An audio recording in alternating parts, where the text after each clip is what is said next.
G'day people, today I'm going to talk about the importance of doing post-installation checks and reviews of bicycle wayfinding signage. This is not just common sense, it's straight out of the Austroads documents on bicycle wayfinding. I'll read this bit out.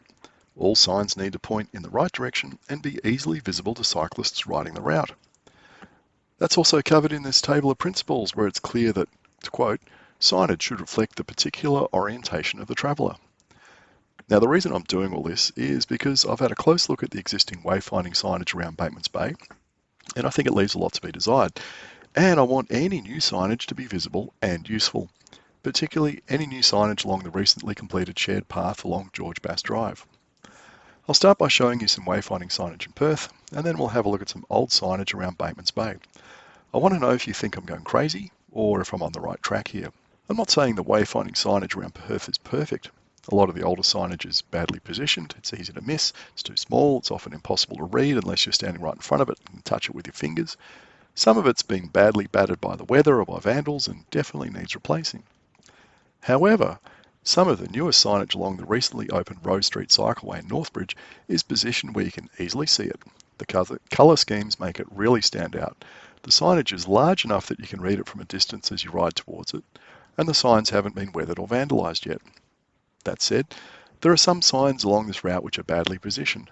They're hidden behind utility cabinets or other poles so that they don't become visible until the last second. They're very easy to miss when you ride past them at speed. It makes me wonder if anyone from the signage team jumped on a bike and rode up and down the cycleway to test the positioning of every sign to ensure they're clear of obstructions and easily visible. Austroads would probably call that doing a pertinent audit. Now for the purpose of this video, the most important thing about all these signs is they follow the principles of reflecting the particular orientation of the traveller. This is something that we see every day as a driver. All road signs are oriented in such a way that they're clearly visible to you as you drive towards them. It doesn't matter whether it's a sign telling you the speed limit or a street name or directing you to a hospital or warning you of a construction hazard, the signs face you as you approach them. Which is why I'm completely baffled by some of the older wayfinding signage around Bateman's Bay. There's a shared path that runs from the Bateman's Bay town centre out to Bate Haven, and there is only one sign along the path that makes any sense to me at all. So let's jump on the bike and join the path at Bate Haven and have a closer look. To find the start of the path at Bate Haven, we need to ride into the car park at Corrigan's Reserve. If there's signage around Bate Haven directing you to this path, I've never seen it. When the car park is full of cars, particularly large utes and four-wheel drives, it's easy to ride past the start of the path and miss it completely because the wayfinding signage is way off the road and your view is easily blocked until the last second by parked cars. That said, this is one of the few signs along this path that you can actually see as you ride towards it. It might be in a poor location, but at least it follows the principle that signage should reflect the particular orientation of the traveller. There's another wayfinding sign at the other end of the car park, but this one is much less visible. All it provides you with is the rather cryptic code of BB1, which I'm sure means something to somebody. It's not visible to anyone riding on the path. It's only visible to someone who has been cycling along Beach Road and they've decided to turn off into the car park. Now, that might happen once in a blue moon, but the direction of this sign and the information it delivers adds no value to the cycling experience. Speaking of the route number signs, even though I've ridden up and down this path over 150 times, I only started seeing the route numbering signs after doing a walk around Moruya. I'd never noticed them when riding. They're too small, badly positioned, and often completely faded away. Now, our next stop is the corner of Beach Road and George Bass Drive, where it appears that the only wayfinding sign has been snapped off and never replaced. This sign might have been useful for people riding towards the shared path from Bateman's Bay High School.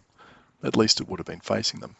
The next set of signage is at Hanging Rock, and I still can't figure out why the signage has been installed with this particular orientation.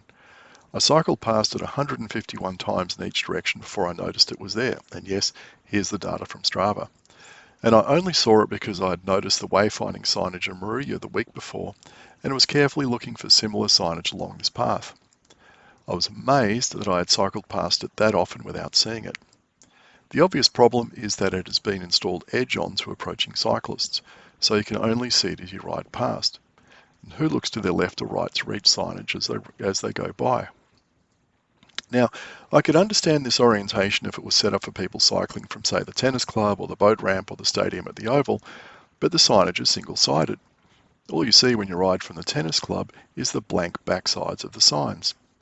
Similarly, if there was a way for cyclists to get down the cliff from Ridge Street to Bridge Road, I could understand the orientation of this sign. But there is no way down. It's a cliff.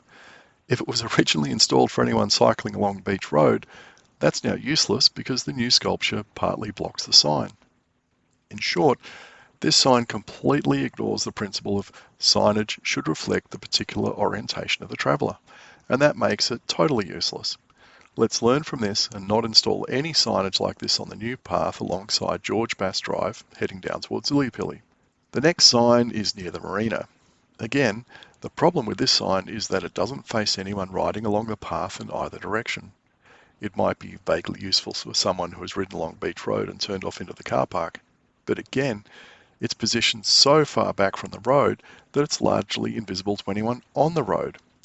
If you ride out of the car park from JJ's or the marina, once again, you are faced with the blank backside of the sign, so it's no use to anyone coming from that direction. When we get to the esplanade, I expect that there will be some signage here to direct you to follow the path to the right, but all you've got to go with is a minuscule faded route number on a pole that is very easy to miss. Contrast that with the large, easy to read temporary sign on the other side of the road warning about roadworks. We'll finish with the signs outside Starfish Cafe. When you ride towards the bridge, they are edge-on and invisible. When you ride towards Batehaven, the sign directing you to Batehaven makes sense. The sign pointing you to the Lions Park directs you to ride into the water. Surely the sensible thing here would have been to have set up the two signs in an L-shaped configuration so that the Lions Park sign actually pointed you at the path you need to follow rather than sending you into the harbour. We'll finish off by going to the start of the new shared path next to the rubbish tip on George Bass Drive. An old sign has been tacked onto a road sign, but it's bent, badly positioned, and very unlikely to ever be seen by a cyclist looking for wayfinding information. So my suggestion is that Council has a fresh look at the principles that have been documented in the Austroads Guides to Bicycle Wayfinding, and also think about borrowing some ideas from Perth on how to make signage visible and useful. Most importantly, whatever signage is adopted, it needs to be tested after it is installed by people riding bikes and having a look, and those people need to have no knowledge of the signage plan. It's no good having the testing done by someone who knows what to look for. Thanks for watching.